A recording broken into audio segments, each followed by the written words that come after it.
Eso así. Hola, mi nombre es José Eduardo Tíez Espinosa. Esto es Charlas de Amparo, Actos Materialmente Administrativos, parte 2. Agradezco a todos y cada uno de los seguidores de Charlas de Amparo. Agradezco a todos y cada uno de los seguidores de Argos Cursa. Ya llevamos 3 años con Argos Cursa y esta interesante actividad. Bueno, hay quien no lo cree, pero de verdad se siente muy bonito en algo poder servir.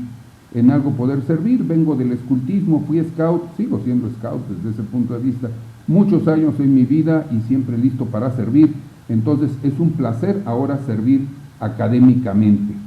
Muchas gracias. Estuve en Irapuato en un curso muy bonito que me ha tocado impartir, que se llama La participación de la autoridad responsable en el juicio de amparo, donde hablé algún tema similar al que estoy hablando hoy, pero desde la óptica de la autoridad. Tu autoridad, ¿qué tienes que hacer? Pero hoy la regla general estoy frente a abogados. Entonces José Luis, bueno, vamos a dejar pendiente ese tema. Vamos a centrarnos hoy, por favor, a lo que son los actos materialmente administrativos. En el bloque anterior te hice referencia a que los actos materialmente administrativos son aquellos que provienen de autoridades que no son tribunales judiciales, administrativos, agrarios o del trabajo, y por lo mismo son autoridades administrativas. Ahora bien, respecto de estas autoridades administrativas, no todos sus actos son materialmente administrativos. Hay actos materialmente administrativos y hay actos administrativos. Los actos administrativos son aquellos, según la jurisprudencia de la Corte, que provienen de una instancia o procedimiento. Los que no provienen de una instancia o procedimiento son actos materialmente administrativos. ¿Por qué es importante que hagamos esta acotación? Porque en el artículo 117 de la Ley de Amparo se contempla una excepción. Dice, bueno, aquí vamos a hacer una excepción también. Dice que saludos a Tomás Guzmán, que es un gran servidor de Charlas de Amparo. Saludos, y ahorita Jesús vamos a continuar ahí. Perdón, pero este programa es en vivo. Entonces, una innovación, pero por demás importante, que es indispensable que conozcas como amparista, hay una técnica que es la que yo le he denominado la técnica 117-124 últimos párrafos. El 117 dice, mira, por regla general, cuando tú promueves un amparo indirecto, la autoridad responsable no puede cambiar la fundamentación y motivación. El acto se examina tal y como. Si no fundó y no motivó, si fundó y motivó inexactamente, si fundó insuficientemente, ya no lo puede cambiar. Te invito a que pienses, por ejemplo, en cualquier acto que provenga de un tribunal. Un tribunal dicta su resolución. Si tú dices, sabes que carece de fundamentación y motivación, en teoría te tendrían que estudiar así como actos provenientes, te tendrían que estudiar así tu concepto de violación. No está fundado y motivado, tú dices, bueno, me van a conceder el amparo, fundamentación y motivación. No necesariamente, sino que ahora hay una jurisprudencia de la Corte que dice fundamentación y motivación, resoluciones jurisdiccionales, siempre y cuando estén apegadas al marco normativo, pues el Tribunal de Amparo se puede sustituir, decir es fundado, pero es inoperante, porque fíjate, tienes razón, no citó el fundamento, pero en realidad el fundamento sería tal, y con base en el mismo, sí tiene razón. Si tiene razón en lo que dictó, es inoperante, no te concederían el amparo.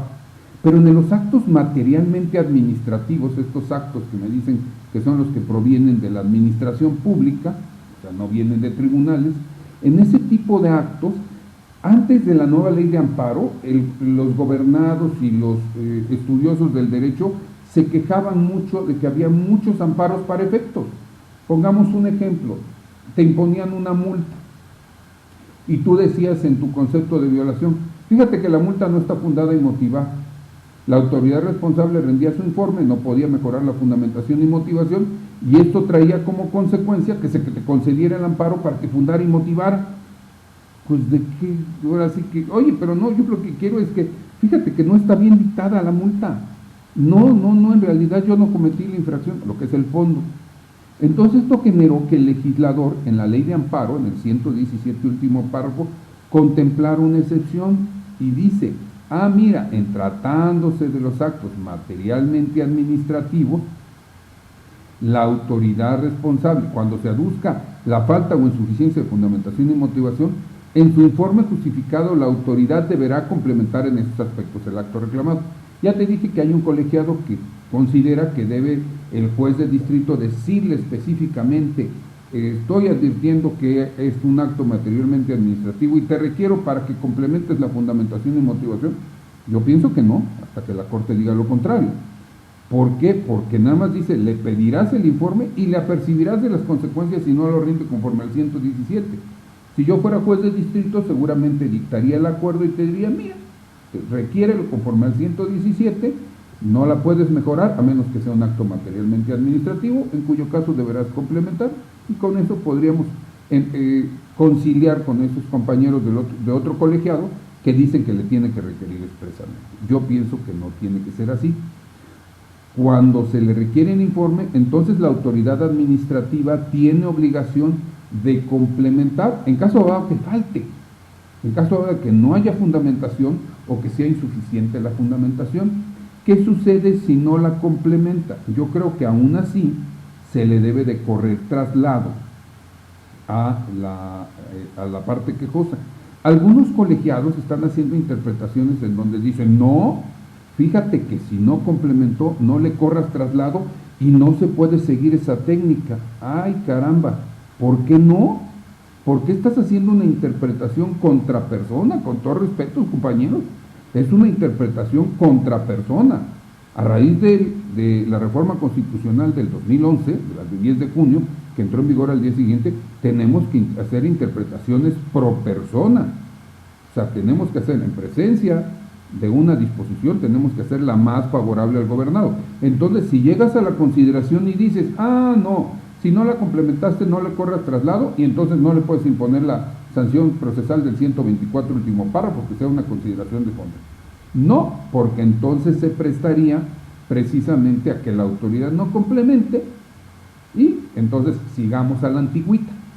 Y entonces la interpretación progresista, en esta teleología de la norma, en donde se está buscando precisamente que sea más benéfico al gobernado, pues no existiría. Respeto sus criterios, pero no los comparto.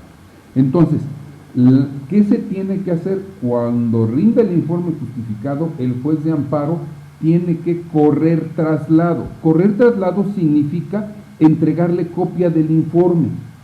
En la práctica, yo quiero entender que por las grandes cargas de trabajo, no creo que sea por desconocimiento, no le corren traslado a los gobernados. Entonces, ¿qué queda? Pues queda en manos de un amparista como tú, el que tengas en consideración: ah, mira, tengo un acto materialmente administrativo, aduje la falta o insuficiencia de la fundamentación y motivación, y como consecuencia, entonces puedo ampliar la demanda. ¿Sí? O sea, eso está quedando, que pidas una copia de tu informe, bueno, del informe justificado, o le tomes fotografías que conforme a la circular 12, diagonal 2009, lo puedes hacer, y que con base en ello se lleves a cabo tu ampliación, porque dice precisamente en el 117 último párrafo: en estos casos deberá correrse traslado. Fíjate que es curioso, dice: tratándose de actos materialmente administrativos, cuando la demanda se aduzca la falta de insuficiencia de fundamentación y motivación, en su informe justificado la autoridad deberá complementar en estos aspectos el acto reclamado. En esos casos, no dice en estos, en los que rinda la complementación y fundamentación, dice en esos. ¿Cuáles? Los primeros nombrados. ¿Cuáles son los primeros nombrados? Los actos materialmente administrativos. Y si se adujo la falta o insuficiente fundamentación y motivación, creo que esa tendría que ser la interpretación. Es la interpretación que más beneficia al gobernador. Hoy, la autoridad que no la rindió, yo he detectado dos cosas. Uno, autoridades que siguiendo el criterio de sus colegiados dicen: no complemento para que me den un amparo de forma normal, y se quitan la sanción procesal del 124 último párrafo, que sea conceder un amparo de fondo. Y hoy he detectado otro tipo de casos bien interesantes, en donde las autoridades responsables lo que están haciendo es dejar insubsistente el acto. Dice: dejo insubsistente el acto y te pido en consecuencia que te pido en consecuencia, déjenme ver un tema aquí, 6.10, y te pido en consecuencia que consideres que se debe sobreseer en el juicio. Vamos a ver, es que me dicen que está... Bueno, entonces, se debe sobreseer en el juicio. Son geniales las autoridades, o sea, se le ocurre a algún jurídico y dice, no, pues vamos a quitarnos el 117, vamos a dejarlo insubsistente, y como consecuencia, pues te pido que se sobresea por cesación de efectos, 6121, si mal no recuerdo, antes 7316, ley de amparo causales de improcedencia. Entonces, estas autoridades lo que están haciendo es, no, pues mira, dejo insubsistente el acto. No, yo respetuosamente pienso que ese es también un supuesto de excepción a la causal de improcedencia, porque también tienes que hacer una interpretación sistemática. ¿Por qué? Porque lo que está haciendo la autoridad se está burlando de la ley de amparo, y se burla de la ley de amparo, ¿por qué? Porque no está complementando la fundamentación y motivación, la dejo insubsistente, y como es preferente la improcedencia, pues ahí te vuelvo a dar palo otra vez, como se dice en el argot jurídico. No, yo creo que en ese tipo de supuestos, el juez de amparo aún así tendría que decir, no complementaste, y tu obligación aquí en los actos es que complementes la fundamentación y motivación. Entonces, te corren traslado, y si no te corren traslado, tú amplía la demanda. ¿Por qué? Porque el 117 así lo dice. Se le deberá correr traslado con el informe al quejoso para que en el plazo de 15 días realice la ampliación de la demanda, la que se limitará a cuestiones derivadas de la referida complementación.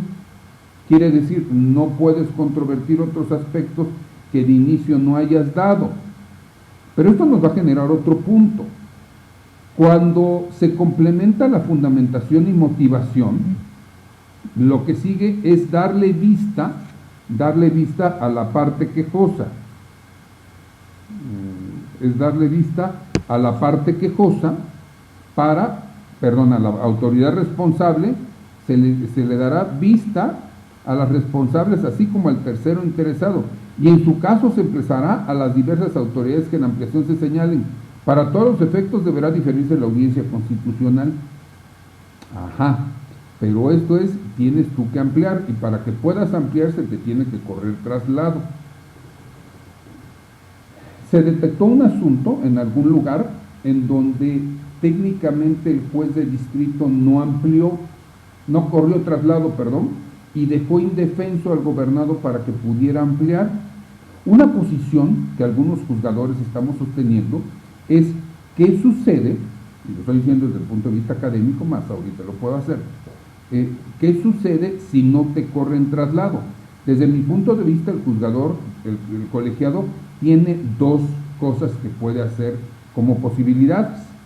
Una, revisor 93 cuarta en relación con 117 último párrafo, fíjate que te repongo el procedimiento para que te corran traslado y puedas ampliar la demanda.